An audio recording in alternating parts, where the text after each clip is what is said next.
От песните на птичките и щурците до безкрайното синьо небе, топлите месеци са истинска наслада за душата.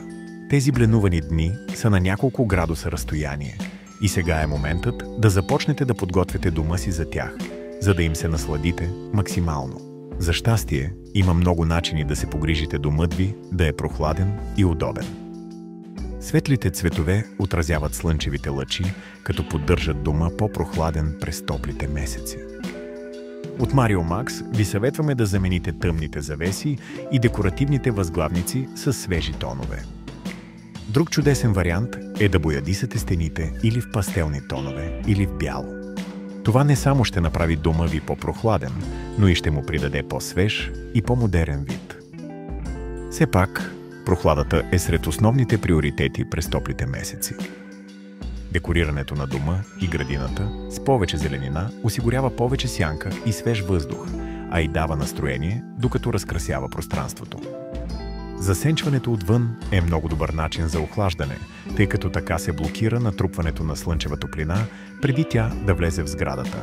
Обмислете кой тип външни системи за засенчване би бил най-удачен за вашия дом.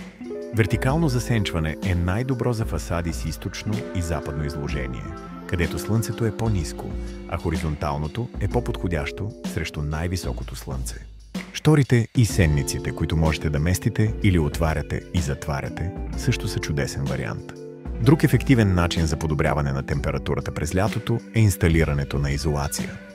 Тя помага да задържите горещия въздух навън, а прохладния вътре, което може да ви спести средства за разход на енергия.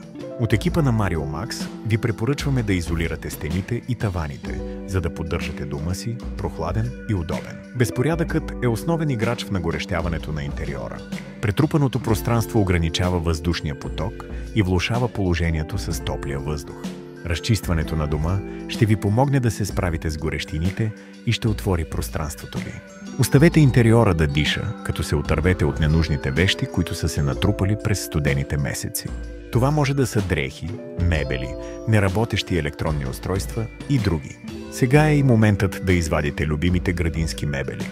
Почистете ги, аранжирайте кътчето за релакс и го допълнете с нов детайл.